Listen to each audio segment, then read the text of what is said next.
Next on the hit parade, I want to do some more color stuff here. I want to kind of get rid of this cast because it's bugging me a little bit. So this is how I'm going to do it.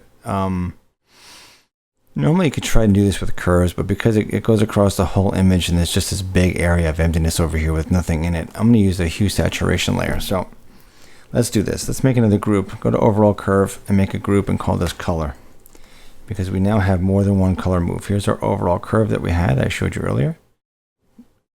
Now I'm going to hit my hue saturation layer. I'm going to call this background, or just BG for now.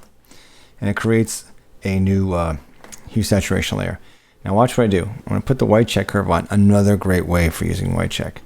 I'm going to go to the different colors. Let's start with magentas. Now I don't know exactly what colors this really is going to fall in for this particular tool, so I just kind of play and I move this around. I see that there's a little bit of magenta in here if I start to move it around, so I'm going to get rid of it. The blues. Yeah, there's some blue in there, definitely. Cyans. A little bit of cyan as well. Green. Doesn't seem to be any green in there. What about yellow?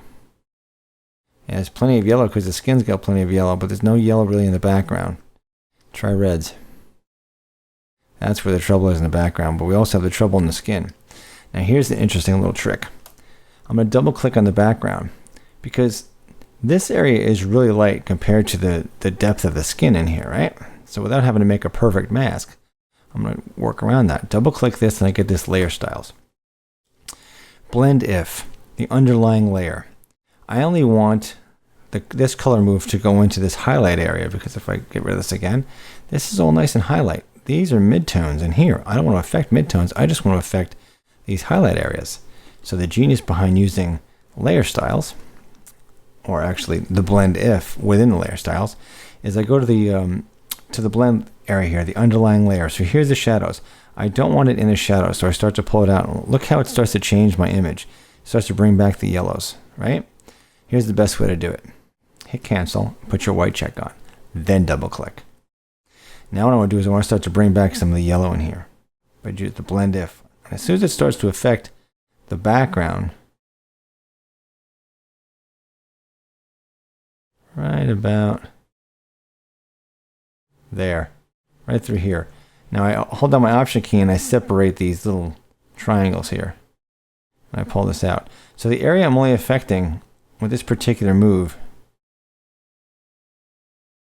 is right in here, and it falls off over here. Now you can see I still affect the skin.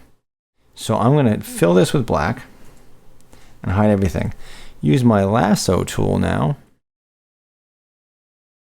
Just come around the edge here. I'm going to select, modify, feather, and let's just say 20 pixels. Go to the mask. Fill with white at 100%. Oops.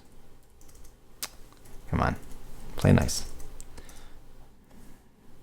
I hit 100%. Hit OK. And it's in there. Deselect. Notice how I didn't really affect any of the skin area over here. We zoom in. Hit Z. Zoom in. Let's see if we affected any of it. Not really. Maybe a little bit of the ring. And if that's the case, let's go into the ring here and paint with black, because we don't need it over here, right? And then we'll come over this section in here. Let's see what it does in this area. We're painting with white, by the way. This area I'm not too worried about because it falls on a different part of the curve. But look at this. Now it's neutral. This is the beauty of using white check. Neutrals are neutral. All other colors, they interact with each other in a funny way, but this is a perfect way to see if everything is neutral and if you're affecting anything but what you want. Notice how, as we look around this entire image with the white check curve, the only thing that we're affecting now is the background. How beautiful is that? We hide this. We now have a perfectly neutral background so that when this thing prints, it'll print neutral, unless there's a problem with the printer. The other small detail I want to address is this little shadow down here that she's casting. I don't like it very much. So I'm going to go back to white check curve. Now I'm going to hit quick mask, which if you don't know about, you should look under the tutorials under the selected and affected area. There should be a tutorial under there about quick masking, making selections. So I hit Q. which enters me in a quick mask. I hit G for gradient because I want this kind of gradient that goes from foreground to transparent. Just a basic straight gradient, not a round one, not a diamond one. And I'm just going to go zoom. Oops. I kind of just want this area right over here. That's perfect. Zooming in this area. Nice and smooth. Now everything that you see here is selected. Everything that's pink is masked. So I have to invert this. Command I. Now this is the area that's selected. I hit Q and there's my selection. I'm going to make another curve right below this. Because if I make it above this and I adjust the color, it may actually adjust the color. I want to keep my neutrals neutral. So underneath the hue saturation, I'm going to make a curve and call this corner.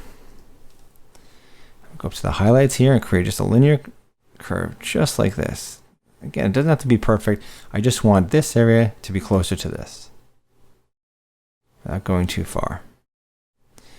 Click on the hand tool, find this area. Maybe bump this up a little bit. Don't mind that dodge, that breakup. They'll never see it. Boom. Here's before and after. Nice job. Beautiful. Okay, there's that. The next thing I'm going to start is the skin.